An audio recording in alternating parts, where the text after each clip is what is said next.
20 minute में 20 खबरों में आप सभी दर्शकों का स्वागत है। आपके साथ मैं हूं आसिफ खान। हम अगले 20 मिनट में आपको देश दुनिया की 20 ऐसी खबरें बताने वाले हैं जो इस वक्त न केवल सुर्खियों में है बल्कि दिलचस्प और अहम भी है। तो शुरू करते हैं 20 मिनट में 20 खबरों का सिलसिला। सबसे पहले देखते हैं राजस्थान की कौन कौन सी खबरें इस वक्त अहम है। कोरोना केस में भले ही कुछ कमी आई हो, लेकिन सीएम गहलोत लोगों को अभी कुछ खास छूट देने के मूड में नहीं है। सीएम ने बुधवार को सभी जिलों में धारा 144 को 21 जून तक के लिए बढ़ाने का फैसला किया और फिर गृह विभाग ने इसके लिए अधिसूचना भी जारी कर दी। आपको बता दें कि प्रदेश में कोरोना की दूसरी लहर के आते ही सरकार ने नाइट कर्फ्यू और धारा 144 लगाने का फैसला किया था। पहले 20 अप्रैल को 22 अप्रैल से 21 मई तक के लिए सभी कलेक्टरों को धारा 144 लगाने के अधिकार दिए थे और अब इसका समय फिर बढ़ाया गया है। गृह विभाग की अधिसूचना के बाद अब प्रदेश के सभी कलेक्टर अपने स्तर पर धारा 144 लगाने के अलग से आदेश जारी करेंगे।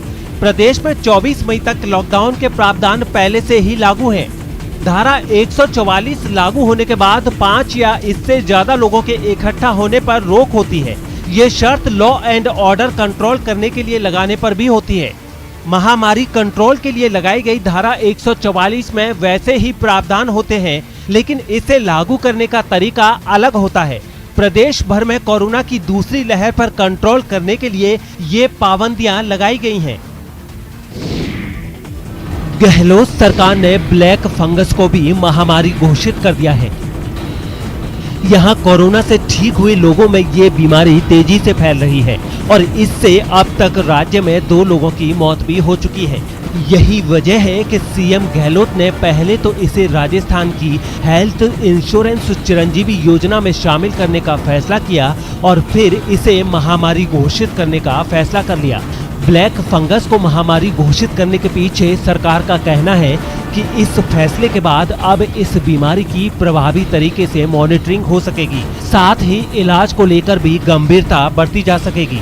आपको बता दें कि जयपुर, जोधपुर के अलावा सीकर, पाली, बाड़मेर, बीकानेर, कोटा और अन्य जिलों में ये बीमारी तेजी से फैल रही है और प्रदेश में ब्लैक फंगस के करीब 400 मामले हैं। अकेले जयपुर के एसएमएस हॉस्पिटल में 45 से अधिक मरीज भर्ती हैं। अस्पताल में 33 बेड का वार्ड फुल होने के बाद अलग से नया वार्ड बनाया गया है। जयपुर के निजी अस्पतालों में अब तक इस बीमारी के 70 से अधिक केस आ चुके हैं। जोधपुर में एम्स और मेडिकल कॉलेज के अस्पतालों में 100 से अधिक मामले सामने आए हैं। बीकानेर में भी 30 से ज्यादा मामले सामने आ चुके हैं। कोरोना संक्रमण और ताऊते तूफान से मुस्तैदी से निपटने के लिए सवाई माधोपुर पुलिस अधीक्षक सुधीर चौधरी ने पुलिस लाइन में पुलिस अधिकारियों की एक आपातकालीन बैठक बुलाई थी। इस बैठक में सवाई माधोपुर के सभी पुलिस अधिकारी शामिल हुए। बैठक के दौरान पुलिस अधीक्षक सुधीर चौधरी ने पुलिस अधिकारियों को हमेशा अलर्ट पर रहने के निर्देश दिए। एसपी ने जरूरी दिशा निर्देश देने के साथ साथ ये भी कहा कि प्राकृतिक आपदा से निपटने के लिए सभी अधिकारी सजग रहें और मुस्तैदी से काम करें। इसके अलावा उन्होंने ड्यूटी के दौरान पुलिस अधिकारियों को कोरोना संक्रमण से भी बचकर रहने की सलाह दी है। इस कोरोना की लड़ाई में सवाई माधोपुर के अंदर मैं आपकी जानकारी में लाना चाहूँगा। जो नंबर ऑफ चालान हुए हैं, जो कार्रवाई हुई है, अगर हम संख्या को देखें तो काफ़ी अच्छी कार्रवाई हुई है। उसमें हमारे जवानों का बड़ा मुख्य योगदान है। इसलिए हमारी जिम्मेदारी है कि हम उनका स्वास्थ्य का भी ध्यान रखें, क्योंकि ये लड़ाई लंबी चलने वाली है। इसलिए हम उनका मनोबल बढ़ाने के लिए हमने ये छोटा सा कदम उठाया। 12 से चौंका देने वाली कुछ तस्वीरें सामने आई हैं। यहाँ कोरोना के फैलने से बेपरवाह भीड़ एक धार्मिक आयोजन में शामिल हो गई। इस कार्यक्रम के दौरान इन लोगों ने कोरोना निर्देशों का भी ख्याल नहीं रखा और मंदिर के बाहर सैकड़ों की संख्या में जुटकर पूजा की। इस भीड़ में बुजुर्ग से लेकर महिलाएं, बच्चे और बड़े हर उम्र के लोग शामिल दिखे। आस्था में डूबे ये लोग एक दूसरे के इतने करीब खड़े दिखे जैसे महामारी का खतरा खत्म हो चुका हो। कोरोना निर्देशों को पूरी तरह नजरअंदाज करके धार्मिक आयोजन में जुटे इन लोगों में किसी ने भी मास्क लगाने तक की जहमत नहीं उठाई। बताया गया है कि बाद में पुलिस ने इस मामले में 5 लोगों को गिरफ्तार कर लिया। अग्निकुंड में ये आहुति कोरोना संक्रमण से मुक्ति और देश में सुख शांति और आरोग्य के लिए दी जा रही है। कोरोना से मुक्ति के लिए ये हवन पूजन दौसा के भोजबाड़ा गांव में आयोजित किया गया। इस पूजा के दौरान कोरोना प्रोटोकॉल का खास ख्याल रखा गया। दरअसल जब पूरी दुनिया में कोरोना से बचाव के लिए जहां कोरोना गाइडलाइन के पालना करने की अपील की जा रही है, वहीं आध्यात्मिक सोच के लोग भगवान से कोरोना संक्रमण के खत्म होने की कामना कर रहे हैं। इसी कड़ी में दौसा जिले के भोजबाड़ा गांव में भी ग्रामीणों ने कोरोना गाइडलाइन का पालन करते हुए रामायण पाठन और हवन कार्यक्रम किए। साथ ही भगवान नरसिंह जी की आरती उतारकर कोरोना महामारी के खात्मे की प्रार्थना भी की। खाली खाली सड़कें और सुनसान पड़े इस गांव की तस्वीर देखकर अगर आप ये सोच रहे हैं कि यहाँ कोई नहीं रहता तो फिर आप गलत सोच रहे हैं, क्योंकि इस गांव में 1-2 नहीं 4000 से ज्यादा लोग रहते हैं। बैरिकेटिंग्स में घिरा ये डूंगरपुर जिले का माड़ा गांव है, जहां पुलिस के साथ गांव के युवाओं ने मिलकर ऐसा सख्त लॉकडाउन लगा रखा है कि किसी की हिम्मत नहीं कि घर के दरवाजे के बाहर एक कदम तक निकाल सके। दरअसल 4000 की आबादी वाले इस गांव में 110 लोग कोरोना संक्रमण की चपेट में आ गए, जिसमें से 3 युवाओं की दर्दनाक मौत हो गई और अब भी यहां 42 एक्टिव केस हैं, जिसकी वजह से गांव वाले सहमे हुए हैं। संक्रमण का डर न होता तो दुख की इस घड़ी में गांव वाले एक साथ होते, लेकिन संक्रमण के डर और एक दूसरे की जान बचाने के लिए यहाँ के युवाओं ने एक कमेटी बनाकर स्थानीय पुलिस के साथ मोर्चा बना लिया और ऐसा लॉकडाउन लगा दिया कि कोई भी अब कोरोना संक्रमित न हो जाए। कोरोना संक्रमण की रोकथाम और बचाव के लिए गहलोत सरकार की ओर से लगाए गए लॉकडाउन की वजह से मजदूरों और दूसरे व्यापारियों की तरह शराब व्यापारियों का भी हाल बेहाल है। बाड़मेर के व्यापारियों का कहना है कि लॉकडाउन की वजह से शराब की बिक्री गिरकर 20% तक पहुंच गई है और इस गिरावट की वजह से उन्हें भारी नुकसान का सामना करना पड़ रहा है। इसी नुकसान को कम करने के लिए शराब व्यापारियों ने जिला आबकारी अधिकारी कार्यालय पहुंचकर सूबे के मुखिया अशोक गहलोत के नाम एक ज्ञापन भी सौंपा है। इस ज्ञापन में कहा गया है कि आबकारी नीति 2021-22 में शराब की दुकानों को सुबह 10 बजे से शाम 8 बजे तक खुले रखने का प्रावधान था। साथ ही साथ सरकार की ओर से शराब के ठेकेदारों से निर्धारित न्यूनतम गारंटी वसूलने का प्रावधान तय किया था, लेकिन कोरोना की परिस्थितियों के बीच राज्य सरकार ने शराब की दुकानों को सुबह 11 बजे तक ही खुले रखने की छूट दी है। लिहाजा वो चाहते हैं कि फिलहाल उन्हें सुबह 10 बजे से शाम 5 बजे तक शराब की दुकानों को खोले जाने की अनुमति दी जाए। बाध्य होकर यहाँ आरटीओ साहब के समक्ष पेश हुए हैं कि हमें या तो गारंटी में रियायत दी जाए या हमारे समय में कुछ सुधार किया जाए। कोरोना काल जो लॉकडाउन चल रहा है जब तक में। चित्तौड़गढ़ के गांधीनगर इलाके में मुख्यमंत्री जन आवास योजना के तहत बन रहे मकानों के निरीक्षण के लिए जिला कलेक्टर ताराचंद मीणा मौके पर पहुंचे थे। दरअसल जिला कलेक्टर को शिकायत मिली थी कि गांधीनगर इलाके में मुख्यमंत्री जन आवास योजना के तहत मकानों के निर्माण का काम सुस्त रफ्तार से चल रहा है। ऐसे में इन घरों के आवंटन में देरी हो सकती है। आपको बता दें कि गांधीनगर इलाके में अल्प आय वर्ग के लिए 304 और निम्न आय वर्ग के लिए 192 मकानों का निर्माण हो रहा है। मौके पर पहुंचे कलेक्टर ने इस योजना को लेकर यूआईटी के अधिकारियों और नगर परिषद आयुक्त ट्विंकल गुप्ता से बात की और संबंधित ठेकेदारों को जल्द ही काम पूरा कराने का निर्देश भी दिया।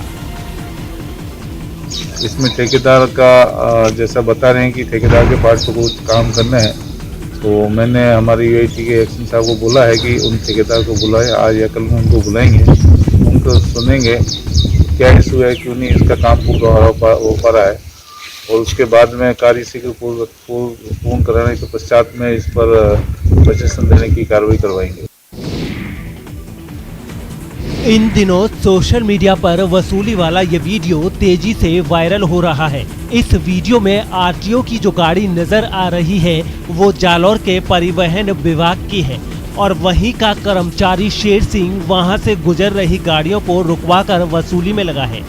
इस वीडियो में ये भी साफ साफ नजर आ रहा है कि शेर सिंह गाड़ी वालों से पैसे की डील तो कर रहा है, लेकिन वो पैसे अपने हाथों में लेने की जगह अपने ड्राइवर के हाथों में भिजवा रहा है।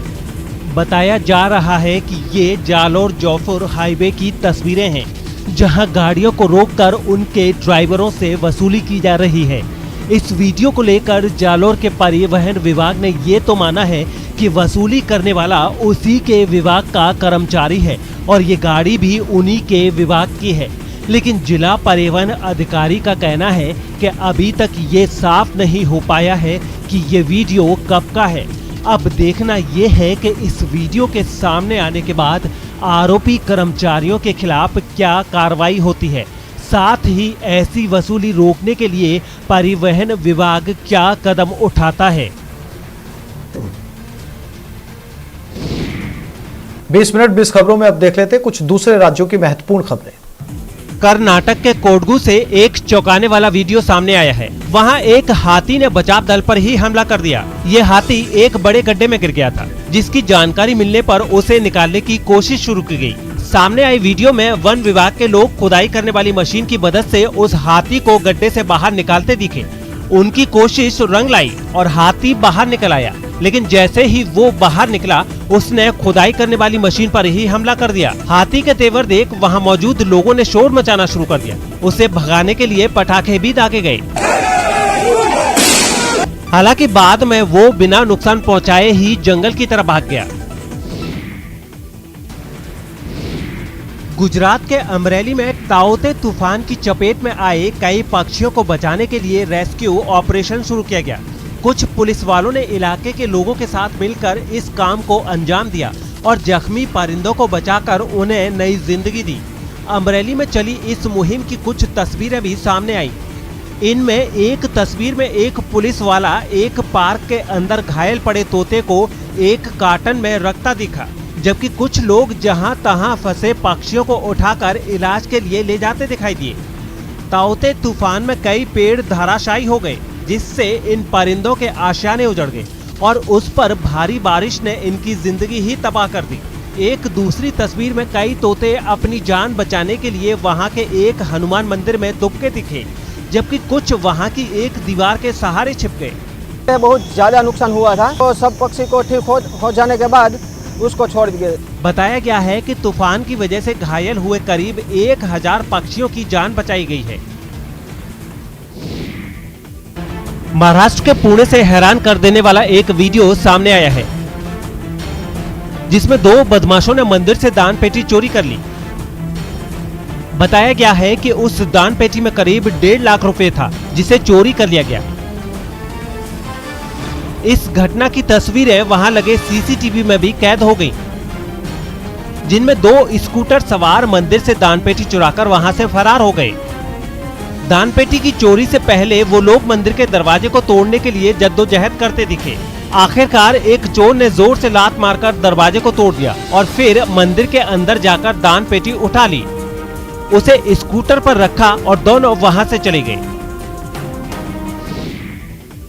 उत्तर प्रदेश के गांवों में कोरोना चेन तोड़ने के लिए बनाए गए राज्य सरकार के प्लान का असर दिखने लगा और वहां कोरोना मरीजों की संख्या में कमी आने का दावा किया गया। राज्य के गांवों में जब कोरोना के मामले बढ़े तो इससे निपटने के लिए बड़े कदम उठाए गए और मुख्यमंत्री और मंत्रियों समेत आला अधिकारी गांव में पहुंचने लगे। यही नहीं, वहां कोरोना टेस्ट और मरीजों के इलाज पर खास ध्यान दिया गया। उत्तर प्रदेश के अलग अलग शहरों के जिला अधिकारी भी खुद ग्राउंड जीरो पर पहुंचे। लखनऊ में भी डीएम ने गाँव में जाकर लोगों को जागरूक किया। वो वहाँ की गलियों में घूमे और घर घर जाकर लोगों से उनकी तबीयत पूछी। उनके साथ जांच करने के लिए टीम भी मौजूद रही, जिसने लोगों की थर्मल स्क्रीनिंग की।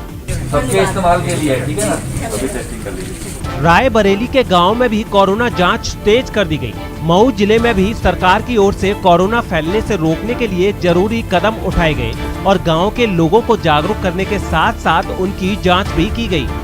हमारी आशा बहु हैं, घर घर दवाई सबको वितरित कर रही है। दावा किया जा रहा है कि सरकार की इसी प्लानिंग की वजह से गाँव में कोरोना फैलने से रोकने में एक हद तक कामयाबी मिली है। संदेशा था कि ग्रामीण क्षेत्र में बहुत तेजी से फैलेगा, वो उस प्रकार से फैल नहीं पाया।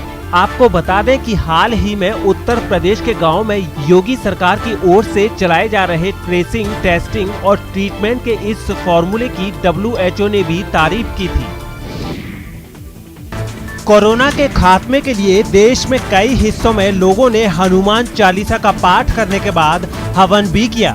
इन लोगों का मानना है कि हवन करने से हवा में फैला वायरस खत्म हो जाएगा और हवा शुद्ध हो जाएगी।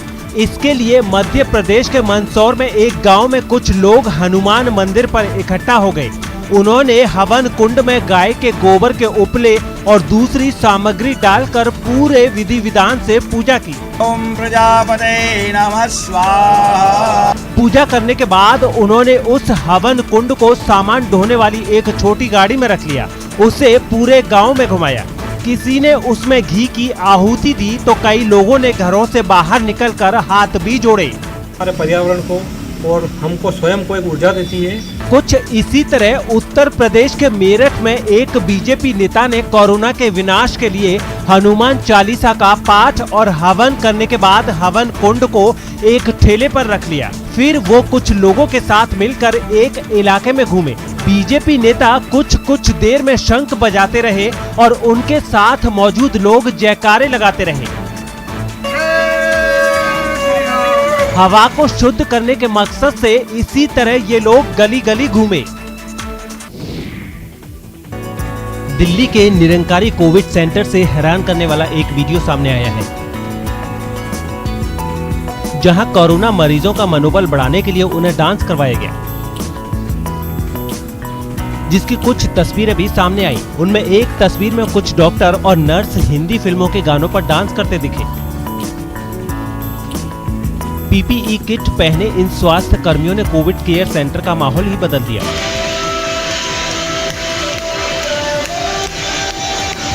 कोरोना मरीजों की हौसला अफजाई के लिए जैसे ही स्वास्थ्य कर्मियों ने थिरकना शुरू किया, बिस्तरों पर लेटे मरीज भी जोश से भर गए। इस महामारी को भूलकर वो लोग भी अपनी अपनी जगह पर खड़े हो गए और डांस करने लगे।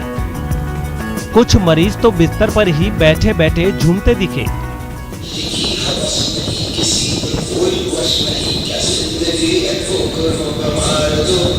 स्वास्थ्य कर्मियों की यह कोशिश रही कि मनोरंजन के इस तरीके से कोरोना मरीज अच्छा महसूस करें। दिल्ली के करोल बाग इलाके में DDA की जमीन पर बनी गरीबों की एक बस्ती में कोरोना वैक्सीन लगवाने के लिए जागरूकता अभियान चलाया गया। बताया गया है कि डर की वजह से वहां के लोग टीका लगवाने से कतरा रहे थे, जिसके बाद कलाकारों की मदद से उन्हें जागरूक करने की पहल की गई। इन लोगों को समझाने के लिए नुक्कड़ नाटक और कोरोना पर बनाए गए गीत का भी सहारा लिया गया। सामने आई एक तस्वीर में कुछ कलाकार गाना बजाना करते दिखाई दिए, तो कुछ कलाकार तरह तरह के गेटअप में लोगों का मनोरंजन करते नजर आए। इतना ही नहीं, उस बस्ती के लोगों से कोरोना नियमों का पालन करने की अपील भी की गई। कोरोना बहुत ज्यादा है, घर पे रहे, बेवजह कोई भी घर से बाहर न जाए। दावा किया गया है कि इस अभियान से लोगों में जागरूकता आई है। नुक्कड़ नाटक के बाद अब काफी लोगों में इस चीज का रुझान आया है, वैक्सीन लगवा रहे हैं। इस अनोखे अभियान को वहां की पुलिस और उस बस्ती के लोगों की मदद से चलाया गया। हालांकि इस दौरान कोरोना से बचाव के लिए बनाए गए नियमों की अनदेखी भी हुई। स्वास्थ्य कर्मियों को कोरोना से बचाने के लिए पटना की एक छात्रा ने रोबोट बनाया है, जो कई तरह की जांच कर सकता है। बताया गया है कि इसकी जरूरत इसलिए पड़ी क्योंकि इलाज के दौरान डॉक्टरों को कोरोना मरीजों के पास जाना पड़ता है, जिससे वो भी इस महामारी की चपेट में आ जाते हैं। और इसी परेशानी को ध्यान में रखकर पटना के BIT यानी बिरला इंस्टीट्यूट ऑफ टेक्नोलॉजी की इस छात्रा ने एक रोबोट बनाया है। इस काम में उसने अपने पिता की मदद भी ली। दोनों ने मिलकर एक ऐसा रोबोट बना दिया जिसके जरिए मरीज के शरीर का तापमान, खून में ऑक्सीजन का level, blood pressure, ECG, pulse rate और ब्लड शुगर की जांच की जा सकती है, वो भी बिना मरीज के पास गए। यानी ये रोबोट ही मरीज के पास जाकर डॉक्टर की तरह सभी तरह की जांच कर सकेगा। दावा है कि इसके अलावा भी इसमें कई खूबियां हैं। किसी भी आम रोबोट की तरह खाना, पानी, मेडिसिन, ऑक्सीजन को ट्रांसपोर्ट कर सकता है किसी पेशेंट के पास। इस रोबोट में ऑक्सीजन का एक छोटा सा सिलेंडर भी है, जिससे इमरजेंसी में मरीजों की जान बचाने में काफी मदद मिल सकती है। और आप देख लेते हैं अंतर्राष्ट्रीय जगत की कुछ अहम खबरें। गाजा के शहर रफह से दिल दहला देने वाली तस्वीरें सामने आई हैं, जहां पेंट बनाने वाली एक फैक्ट्री में भीषण आग लग गई। दावा है कि ये फैक्ट्री इजराइल की तरफ से हुए हवाई हमले का शिकार हो गई, जिसके बाद आग की लपटों के साथ काले धुएं का गुबार तेजी से चारों तरफ फैलता नजर आया और फैक्ट्री के ऊपर इस घने धुएं की चादर से आसमान भी पूरी तरह ढक गया। आग से बुरी तरह धधकती पेंट की फैक्ट्री के आसपास कई मकान होने की वजह से इलाके में हड़कंप मच गया। इसी अफरा तफरी के बीच दमकल कर्मी मौके पर पहुंचे। दमकल कर्मियों को इस आग को काबू में लाने के लिए खासी मुसीबत का सामना करना पड़ा। काफी देर तक तो दमकल कर्मी भारी पाइप पकड़कर पानी की बौछार करते रहे, लेकिन आग में जलती फैक्ट्री में मलबे का अंबार इकट्ठा होने की वजह से पानी की बौछार को अंदर तक पहुंचाना आसान नहीं था, जिसके बाद जमीन खोदने वाली मशीन के जरिए फैक्ट्री की दीवार को तोड़ा गया और काफी मुश्किलों के बाद किसी तरह आग को बुझाया जा सका। इजराइल के कब्जे वाले वेस्ट बैंक में खून का घूंट पीकर बैठे फिलिस्तीनियों के सब्र का बांध ऐसा टूटा कि वो वहां तैनात इजराइल की सेना पर ही टूट पड़े। गाजा पट्टी में एक हफ्ते से ज्यादा वक्त से जारी इजराइल के हमलों में 200 से ज्यादा लोगों की मौत हो चुकी है। इसी बात पर फिलिस्तीन के लोगों में बदले और गुस्से की ऐसी ज्वाला भड़की कि उसने हर तरफ आग लगा दी। सैकड़ों प्रदर्शनकारी इजराइल से हिसाब बराबर करने के लिए उसकी सेना के एक चेक पॉइंट के पास जुट गए और गाजा में अपने फिलिस्तीनी भाइयों के हक की आवाज उठाने लगे और उन्होंने जोर शोर से नारेबाजी भी शुरू कर दी। खास बात यह है कि प्रदर्शनकारी दिन के उजाले में सूरज तले ही आतिशबाजी करते भी नजर आए। दरअसल इजराइल की सेना एक पहाड़ी पर तैनात थी, इसलिए प्रदर्शनकारी उनसे लोहा लेने के लिए पास के एक मैदान में जम गए, लेकिन इजराइल के सैनिकों ने आंसू गैस के इतने गोले दागे कि लोग भागने पर मजबूर हो गए। हालांकि वेस्ट बैंक के कुछ इलाकों में लोगों ने इजराइल के खिलाफ शांति से भी विरोध प्रदर्शन किया और फिलिस्तीनियों को आजाद कराने की मांग की।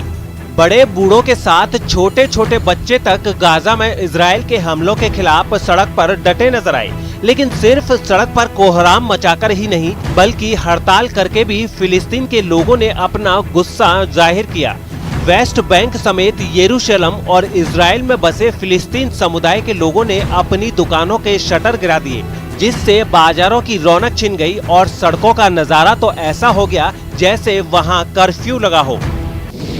जर्म्स को किल करने